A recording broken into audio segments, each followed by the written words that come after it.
education itself is a canvas much bigger than learning. You're asking that question because you're used to a syllabus to exam system of education. The beauty of a sound approach to education, like humanizing education, is that we call this the long learning cycle. At each stage, they do what they can at that stage, but slowly. So the depth comes in the blocks, and then the breadth comes through the continued engagement. When you talk of science, actually the difference lies not just in depth and breadth, but also in the methodology. Humanizing Education for Freedom. Welcome to a whole new world of education. Hello everyone. I welcome you to another episode of Humanizing Education for Freedom. This is episode 11 of this podcast series and part 2 of the question and answer session we are having with Bala sir. Hello Bala sir. Hello Srini. Thanks for the beautiful session we had last time. For me, it's always a pleasure meeting parents and answering the questions they have, because I know we are doing something radically different as an education. So I always felt it's very important for parents to try to understand this deeply so that they can walk this path from start to finish for the sake of their children. So I just want to go back to the previous episode where we discussed about various interesting points. One of the standout concept that I learned as a parent is the age-appropriate education which you discussed in detail. And you also gave some examples which covering how this is appropriate for a kindergarten child as well as when science is introduced at age 12. And it was very, very interesting for me as a parent to listen to. And I also heard very interesting feedback from some of the parents after they listened to the previous episode. And they wanted us to kind of cover, especially from the curriculum standpoint, how this curriculum meets children at the age between age 7 to 12 when science is introduced as 12. If we could start from there and if we could get that going and answer that question, that would be great. Sure, that's definitely a very interesting point that we could discuss. But I would like to start there from a more general viewpoint. When you say curriculum, what do you mean by curriculum? More often when you say curriculum, we think of academic subjects, language, mathematics, science, social studies. Actually, curriculum is the sum total of the experience that you bring to a child. And it is not related to academic subjects alone. Can you explain, please? Yeah. If you, for example, look at this education, the curriculum of the first at least 5 years of a child's education has lots of non-academic content. Especially if I take the first 3 years, grade 1 to grade 3, the curriculum includes just 2 academic elements. You might be surprised to hear that. It's just language and mathematics. Of course, language means there are 3 languages. We introduce 3. We introduce English, we introduce Tamil, and we introduce Hindi. And there is mathematics. I was a little surprised when you said 2. But please go ahead. Yes. So, the academic content is just this much. Okay. There is a lot of non-academic content which also works towards the education of the child. And bear in mind, when I say education, I'm not talking just about concepts that children would learn. Because education itself is a canvas much bigger than learning. Many of us are used to seeing education as learning. We sort of use them synonymously. But actually, learning is only a part of education, which is a much bigger thing. It's about the blossoming of the child's faculties and the evolution of the child into the human being that he or she is meant to be. So when you look at it that way, if in the first 5 years of a child's life, there are many non-academic subjects that form part of the curriculum. For example, there is art, there is music, there is games, and then there is handwork where children do knitting, crochet, then they work with beeswax, clay, eventually they work with wood. There are many materials that they work with, but handwork with thread. And then there is something very interesting called form drawing, in which they work with forms, where the teacher brings forms to them. When I say form, I mean some pattern formed by a combination of curved lines and straight lines, Okay. done in a repetitive fashion. But the idea is the teacher brings them these forms through whole body movement. So children move something with their whole body, and eventually this form moves from the whole body's consciousness through major body parts like your legs or your hands or elbows or a whole arm, and eventually it moves to the fine motor skill as exhibited at the fingertips. So they take these forms eventually onto paper and bring the patterns out very beautifully using various materials. At what age does the children go through this form drawing? This usually starts from grade 1. Grade 1. And it goes on till about grade 4. The complexity of the forms grows across the years. And actually by grade 5, this blends beautifully into what we call freehand geometry, which is a part of grade 5 curriculum.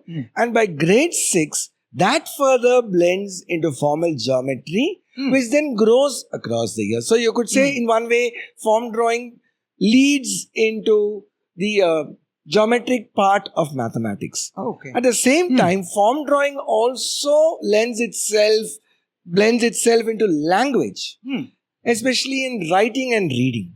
Because it's all about forms. Slowly, the acuity with forms transforms into acuity with writing and reading.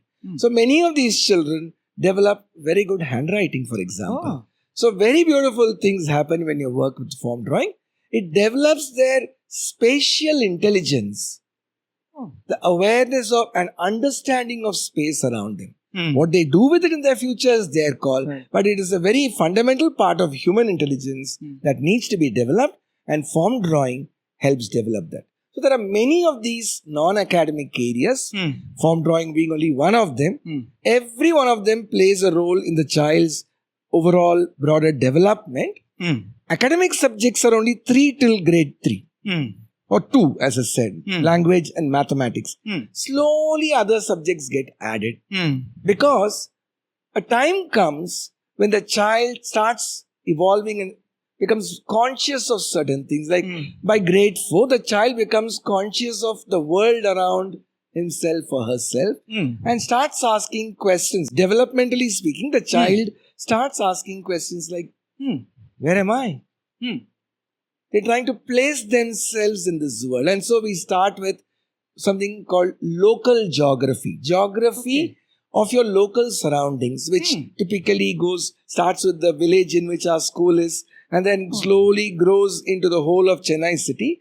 And then by grade 5, it grows to the whole state, the whole nation, and then the whole continent, and then goes to the whole world. So they build a very beautiful understanding of the whole world's geography, but that starts only in grade 4 when the developmental readiness comes in. Similarly, grade 5, that is the age when they're starting to ask the question, who am I? This too is a developmental stage, a developmental milestone, and that is the stage at which we introduce history, which then evolves across the years into a greater consciousness of social living and understanding of their own consciousness as a growing human being. So this is basically these are some of the elements that are there in the grades 1 to 5 curriculum. And by grade 6, with the introduction of science, I would say, the more or less full complement is there, which then grows across the years.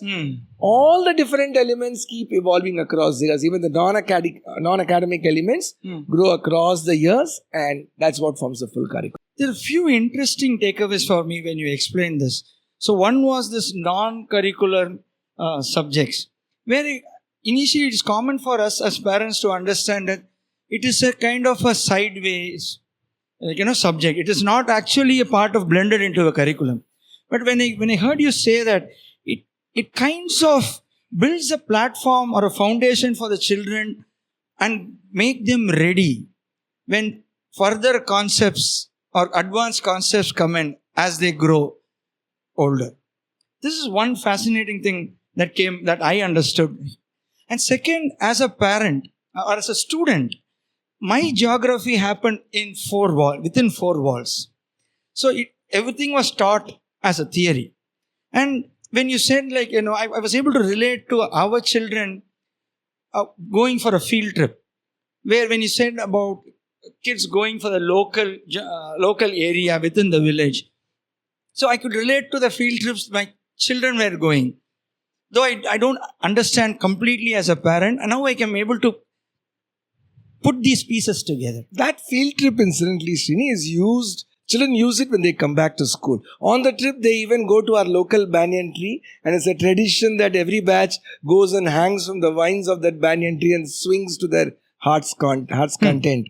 But they come back and they build a map of the whole of the village of Policheri with the direction sense included very clearly in their maps. Oh. So it is an exercise in surveying, studying a certain area through observation and then building a map of that area. Prior to, say, the local visit they make, they actually make a map starting from their classroom. In fact, they start from their desk, they go to their classroom, then they make the whole school, and then one fine day they go for this trip, come back and make a map of the whole village. Yes. Now I remember my children drawing that map. Yes, it's a very interesting map. Interesting. Yes. And it's interesting how year after year they go around and they happen to observe very much the same landmarks which we know are there. The temples, the lakes, and the interesting geographical or biological features. They note them all. And it's very beautiful watching children really connecting with the geography of their area and thus connecting with the space they are living in. So that's the beauty of that local geography. It's really fascinating to talk about these things. So I want to share one other observation that I saw with my 10th grader children and some more of their friends during their 9th grade summer holidays. This is again tying up to the math Cambridge IGCSE workbook they have been working. And to my surprise, they were working about 80-90% of their entire curriculum. Right? Which curriculum? Talking about the IGCSE? IGCSE math curriculum for the 10th grade. Here, our children have just completed 9th and they are in the summer holidays. And the homework given by the class teacher is to go and work on the problems. And they are given the chapters.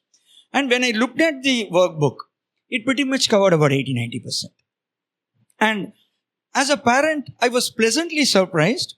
But at the same time, when I relate back again to my school days, when I was preparing for my 10th exam, so most of the math curriculum or a syllabus was taught to me somewhere around 9th or 10th grade, right?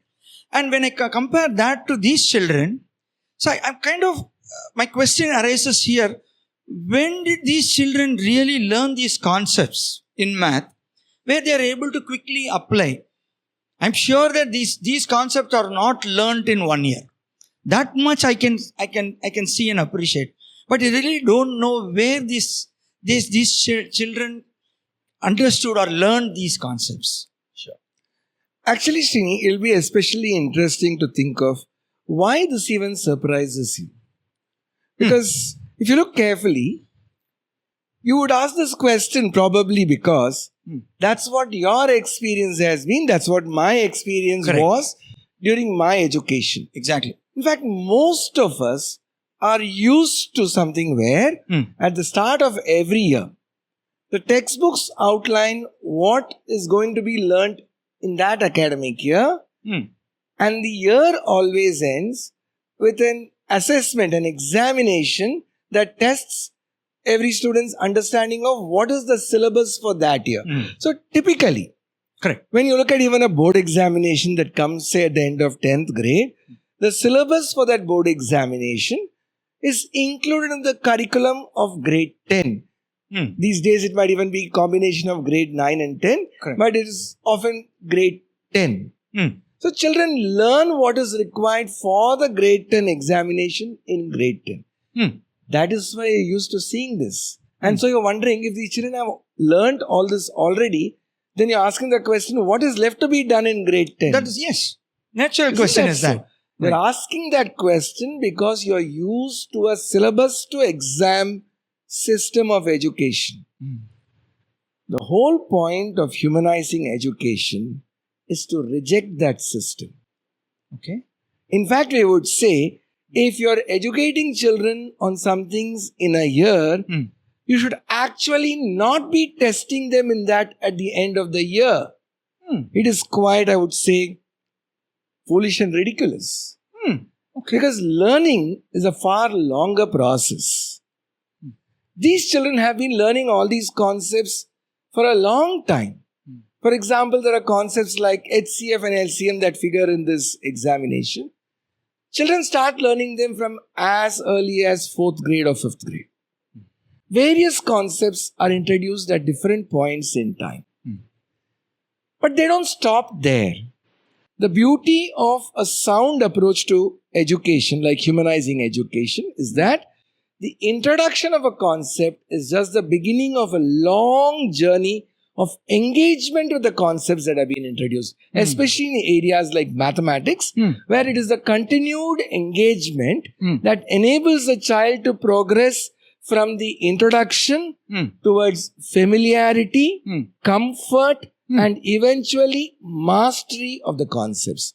And this is a process that takes not a few months, but actually a few years. Okay. We call this the long learning cycle.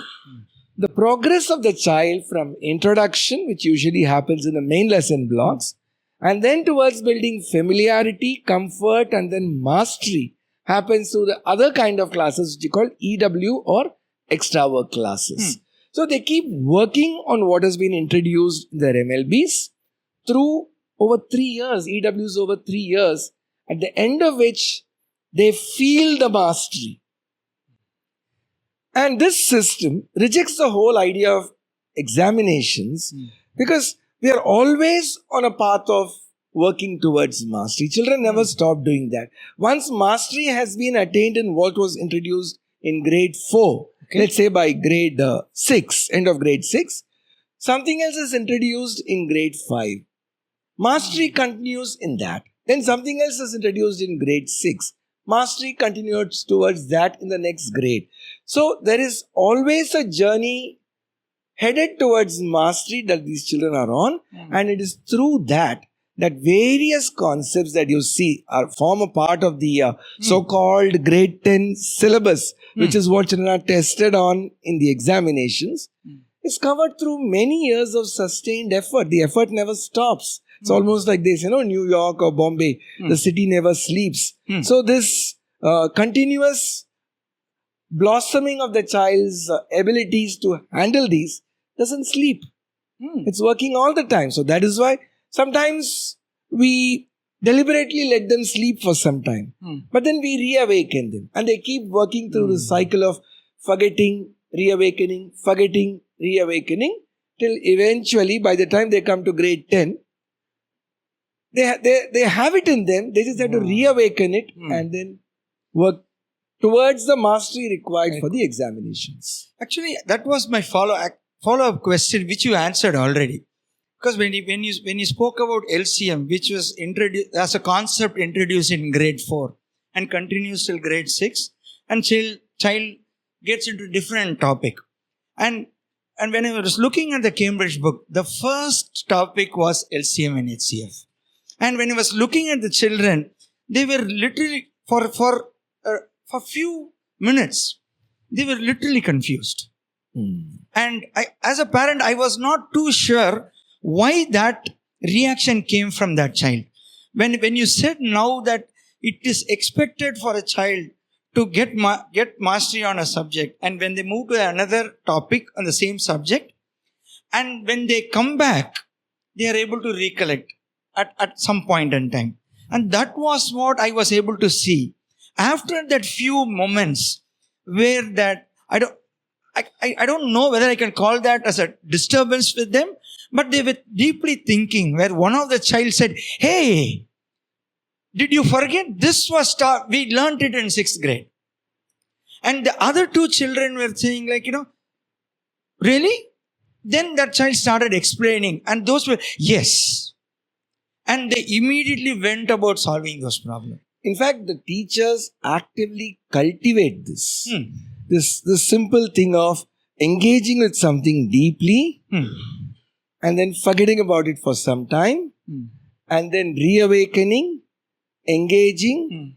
forgetting. Again they reawaken, engage, forget. This is a cycle.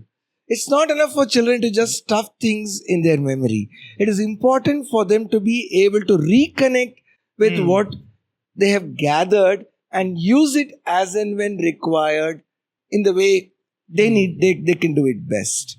So this faculty is actually something that is cultivated actively by the teachers through the methodology of this education. I'm glad that you covered this concept, especially because if I look back as a parent, if I don't understand this concept, if it's so easier for me to go and ask my child when the child was in 8th grade or 9th grade even, and say like HCF and LCM, and probably my child would have shown a blank face. And as a parent, it's a natural reaction for me to get first a shock, and then my anxiety could also gradually build up, not knowing really that this is how the child's journey in education is supposed to be. Whereas, as a parent brought up from the mainstream, when a child forgets something, it's a natural behavior that we don't expect that outcome from the child. True. And it's so beautiful to understand this concept. So moving from that to kind of little bit get into this long learning cycle. So you covered about math, especially giving example about math. So my follow-up question is this very specific to math alone, or is it for other subjects, or if not in other subjects, any specific topic, because it is very complex? If you could answer that will be really helpful. Sure. Actually, it works for all subjects, but differently for different subjects. Okay. Like for example, when you're doing, say, biology, grade 7 or grade 8, you introduce biology. Children become biologists. They want to become doctors suddenly. But the next month, when the teacher is doing history, suddenly they want to become historians. But when the teacher comes back to biology, all the biology comes flooding back again to them. So this idea of moving from each block comes for a 3 to 4 week period. They immerse themselves in it. Then they keep it aside. Interesting. And then they give their full focus to the new block that is coming. So this idea that children first immerse themselves in one to the point of feeling one with it, and then letting go of it because they now have to receive a new experience, a new gift. This is an ongoing exercise. More specifically in something like language. Language is something fundamental to everything they do.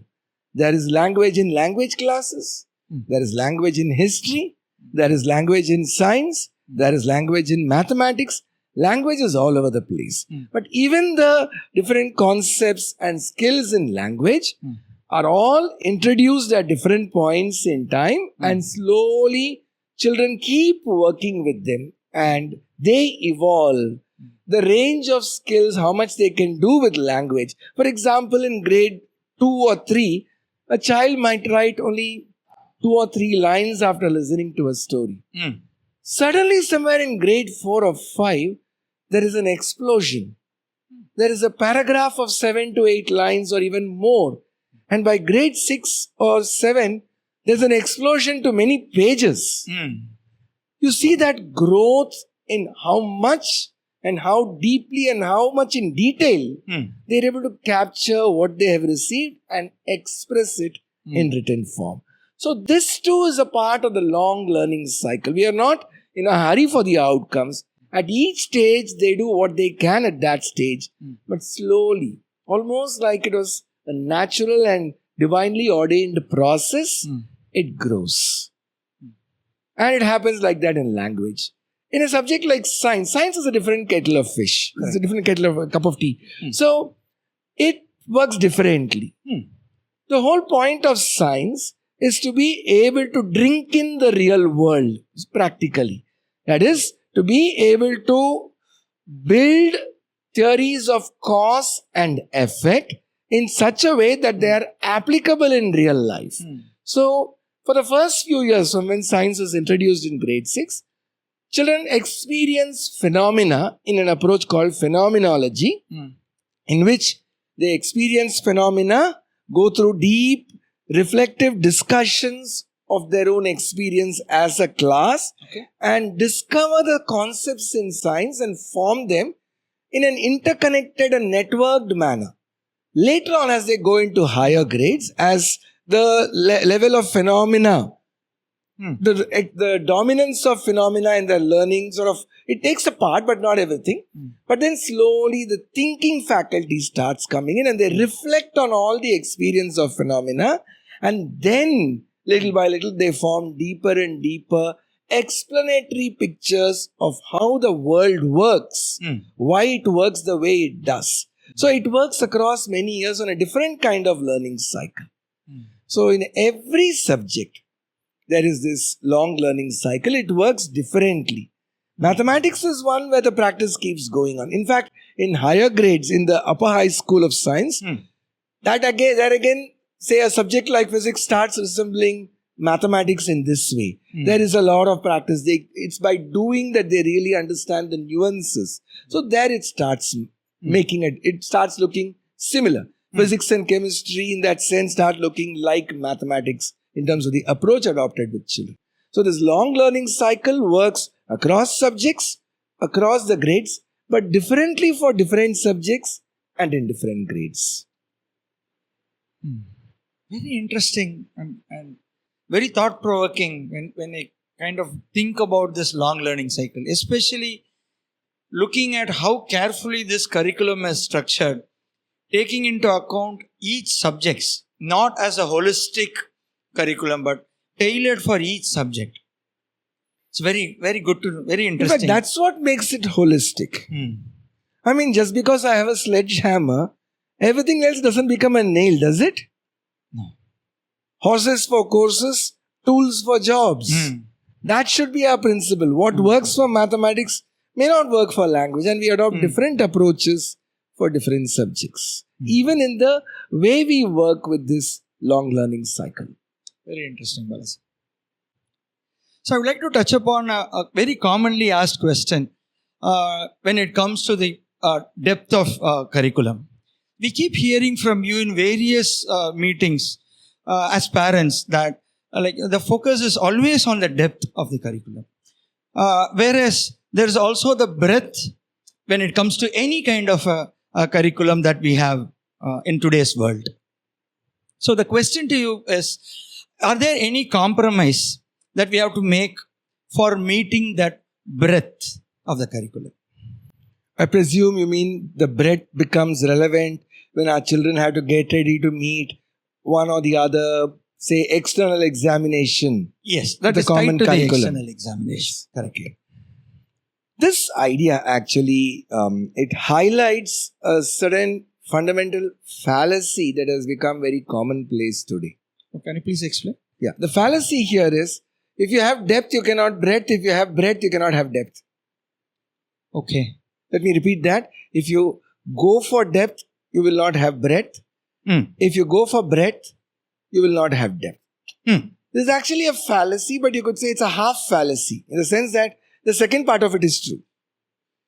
So if you see a typical curriculum, starting from grade 1 all the way to grade 10, I'll use the example of mathematics to illustrate this because that's where it comes out very beautifully. Sure. So if you see the typical mathematics curriculum in almost any board, there are textbooks which contain anything from a minimum of 8 to 15, 16 chapters every year. And what do they contain? Small pieces of 8 or 15 to 16 different concepts. All to be done in a year, packed between the many examinations that are conducted within each year, with very little time being spent on any of them before they move on to the next one. Where is the room for depth in this? So clearly, if you base your curriculum plan on breadth, children will not have a chance to experience depth. Okay. On the other hand, when you base your plan on depth, which is what we do, in the MLB or the main lesson blocks where we introduce major concept areas, everything goes deep. But once the MLB is over, a continued engagement happens because the depth leads to a deep soul level connection that the children build with the concepts introduced. Joy is triggered in their hearts, and this joy becomes the instrument that the teacher can use to keep the children on a sustained path of engagement, to work from introduction to familiarity to comfort to mastery. And this takes a long period of time. And as they work, so the depth is what creates the connection which keeps children happily engaged. But as they walk along the journey of engagement, breadth is slowly introduced silently. The typical curriculum announces it loudly by putting it as so many different topics. This method, this curriculum, does it silently. The focus is on educating the children, not letting you, the parent, build the comfort that there is a lot of breadth. It comes silently, naturally. So the depth comes in the blocks, and then the breadth comes through the continued engagement. In fact, even when that breadth comes, it comes with its own depth, which is why continued engagement in that newly added breadth is also possible. So let me take a simple example, which you might have experienced by now, which is algebra. Now, when you say algebra, often we hear it in different topics. Correct. If you take the NCERT curriculum, for example, I think the second chapter is quadratic expressions and the fourth chapter is quadratic equations. Now, do these constitute different topics and therefore constitute breadth in the curriculum? Actually, not. Each of these is only a subtopic within the broader area, algebra. So you're saying that algebra is at the top where the quadratic equations fall in play, or it's a part of it. It's a part of algebra. Okay. Right? So we introduce algebra in grade 7 and we don't tell you we are doing quadratic equations. Have you been told till now? No. Maybe in your IPEMs, when you meet your child's educator, Correct. She might have told you that. But apart from that, we don't go around tom-tomming and announcing to the world, hey, we are doing quadratic equations now. Algebra is a big area of introduction because it introduces the arithmetic of the unknown and the variable. And from there, silent work keeps going on. First, this is strengthened, and then children meet. When algebra is introduced, they meet the simple equation in one unknown. Then slowly, silently, without informing parents, without making a big announcement about it, it comes out, it extends itself into simultaneous equations in 2 and 3 unknowns. And while that happens, the next silent extension into quadratic equations and expressions happens. Initially, children learn to solve quadratic equations through factorization. Then slowly by 9th grade, the extension happens in the form of completing the squares and then extending it into the quadratic formula. So this is a slow process. That when algebra is introduced, it is introduced with depth. A lot of practice happens. Slowly an extension 1 happens and then there is depth in it. There is depth in it and then there is breadth in that. And then there is extension 2, which in this case is quadratic equations, which is introduced with depth and then there is breadth in that. It's an ongoing task for the teachers and the children. So the breadth is by default inbuilt as part of the depth of the curriculum. Absolutely. Okay. It is built in. Without that, the depth cannot go too far. After a point, the depth naturally leads you towards the breadth. And that is what is appropriate. That's how you keep children deeply engaged. in what they are meeting. And I'm able to resonate with what you said, especially because I have a 10th grader where I'm able to see, especially in math in this example, where I already said the curriculum is already taking care of the breadth, while there is no compromise on the depth. But if you could give a different example, maybe a science, where, like, if you could relate to how this breadth and depth in terms of curriculum kind of is designed. Yeah. When you talk of science, actually the difference lies not just in depth and breadth, but also in the methodology. Commonly, science is taught through teaching concepts to children, because we all think learning science is about knowing and having more concepts of science, concepts that others have discovered, our children should understand it. So typically concepts are presented and then children are helped to understand. Correct. This is a deeply defective way of introducing science to children. In place of this very defective method, what we adopt as a school committed to humanizing education is a methodology called phenomenology. Phenomenology is the idea that the proper experience and education in science starts with experience of the phenomena by the children, following which children must be sort of taken through a deep reflective discussion amongst themselves in the presence of their teacher and slowly work their way, of course with their teacher's assistance, towards discovering and forming each concept by themselves and then capturing that beautifully in their own main lesson book in their own language. So this is the whole concept of phenomenology. Starts with phenomena, experience of phenomena carefully created by the educator, which leads children into reflective discussion through which concepts are discovered and formed and captured. And the MLB which you said, the main lesson block, I can see that how beautiful it is coming when I look at my daughter's MLB and other kids as well, where they kind of write based on their understanding of science. They draw beautifully as well. Absolutely. And it's so colorful and beautiful. And it really catches our eyes. But please continue. Sure. So this experience starts off in grades 6, 7 and 8 like that. But as they go into higher grades, slowly there is a shift. And children start working through their intuition. Okay. And intuition needs material to become conscious of. And that material that the intuition brings to the consciousness of the children is the phenomenological experiences they've had in previous years.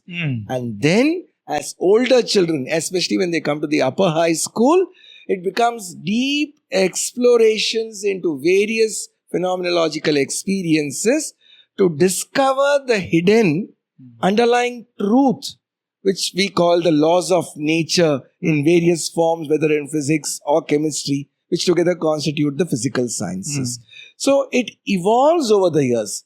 When children experience the phenomena in the early years, there is both breadth and depth. For example, if you take the 6th grade science curriculum, in physics for example, there are only 5 topics. Sound, light, heat, static electricity and magnetism. Grade 7, sound, light, heat, electromagnetism, mechanics. 8th grade, sound, light, heat, electromagnetism and the physics of air and water. Now, the breadth is very much covered, the breadth of physics, but each time when they spend a week with phenomena in each area, the teacher doesn't introduce a whole host of phenomena. Limited number of phenomena are brought to the children's experience on which there is deep reflective discussion. So there is depth right there, but the breadth is managed across the years where the concepts themselves grow as the children grow. And then comes the upper high school and the upper high school years, where this phenomenology is blended into deep analytical exploration based on their thinking faculty, which helps children discover the lawfulness in the world of nature. This is how we look at science education. At the end of it, the goal is not that the children should have a lot of concepts that they know, but they should be able to form concepts out of their experience and eventually think through them enough to be able to bring them to reality in their lives in whatever form necessary for themselves. This to us is the proper goal of an education in science, not stuffing more and more concepts into their heads by explaining concepts to them and enabling them to apply those concepts in problem solving situations or in answering questions when asked to explain the concepts themselves.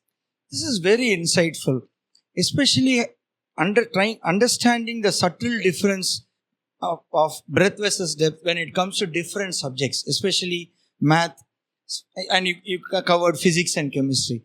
Looking at a common lens, it kind of distorts the whole picture. But understanding this subtle difference really helps me as a parent to kind of really understand how meticulously this curriculum is structured.